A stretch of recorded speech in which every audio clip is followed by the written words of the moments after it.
Hey, Steve Gamache here with another Chef Knives to Go quick look product review. And in this edition, we're checking out a single bevel fish processing knife at Deba. This is the Tojiro Shirogami White No. 2 Deba 180mm knife. And the core steel is a reactive high carbon steel from Hitachi known as Shirogami or white paper No. 2.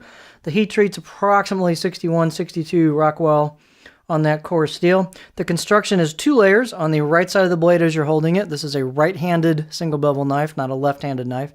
The right side of the blade has soft iron cladding on top of the harder core steel. At the edge you can see that showing through, and it wraps around the spine. And on the left side of the blade, or the back side of the blade, since this is a right-handed oriented blade, you've got a little bit of cladding covering there, and then the rest of it's the core steel. The back side of the blade has a slight concave to it. It's almost flat, and the sharpening method on this side of a single bevel traditional knife is to put it flat on the stone, and you abrade that, and then the steel around the perimeter is what gets ground away if it's correctly concave ground. On the back side, you're basically trying to meet the front side steel by grinding away the back on the perimeter, as I said. The right side of the blade has your chisel grind, your primary bevel, which comes off the face of the blade and then comes down to the edge. This does have a small micro bevel at the very, very edge. And this was maybe a 5 out of 10. It was somewhat sharp all the way through. Definitely will get much, much sharper. They put kind of a quick edge on it. Let's take a look at the specs on this knife. This is 317 grams or 11.2 ounces. These are thick and heavy by their nature. The dimensions and weights will vary a little bit on these from knife to knife. The edge length on this one's about 187 or about 7.35 inches. Overall length about 13.2 inches. And they're thick. This one's about 8 millimeters, as I mentioned. And I already talked about how the spine does get a little smaller as you go through.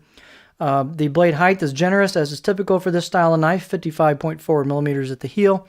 And then the handles, just a no-frills, D-shaped, right-hand oriented hoe wood handle with a resin or kind of a plastic ferrule. This has more of a rubbery, grippy feel versus a hard plastic feel. A little bit of a step there on the wood between that and the ferrule, pretty normal. Oversized handle, which is typical of the bigger Deba knives, about 87 millimeter, 3.4 inches. In circumference right here at the front of the wood where it meets the ferrule. And let's see. Let's take a close-up look at the blade. So you've got a Kasumi, kind of a faux Kasumi finish, sandblasted finish here on the blade road down to the core steel. Got some chisel kanji on there. A horizontal sanded finish, which is kind of cool because as you clean the knife and wipe it down, you tend to go this way, which means scratches will go with the finish, which helps hide those. And you've got just a touch of kind of sharp edge on the spine and a little bit on the choil, but you could clean that up real easily if you felt like doing that. You may or may not even find the need for that. Here's the back side of the blade. I will tell you on most single bevel knives, in fact, I would always recommend this on a single bevel knife, no matter what style, is to go ahead and get a good look at it out of the box and make sure the grinds look pretty good.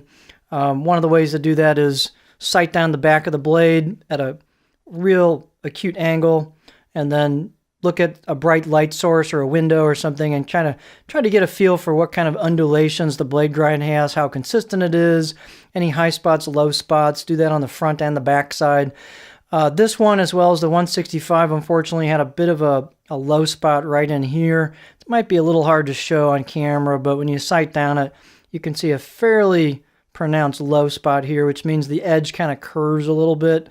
And the front side, you don't really see that as much. The back side's where everything is very pronounced. But that's going to present a problem with sharpening this particular knife because the back side has a dip, which means as you grind this area away, you'll tend to not hit that because it's further down than the rest of the blade. And then the other side, you'll have a hard time trying to meet that and have a nice consistent belly or curve to the edge without any dips in it. So take a good look at these out of the box, especially the lower priced ones. They tend to compromise a little bit sometimes on some of the time they take to finish these. So if you do, Chef Knives to Go is awesome about customer service. And if you think you have an issue, call them. Talk about it, maybe a couple pictures or something. We'll see. They'll help you out, and if it needs to be swapped out or whatever, they'll do that. So, but just give these, especially these lower price ones, give them a really good look out of the box. And if you have any questions, give them a call before you use them, and then you can't return them. So anyway, you don't normally use these on a cutting board, particularly. They're really for fish processing, but just for the heck of it, we'll throw it on there so you can see what it looks like.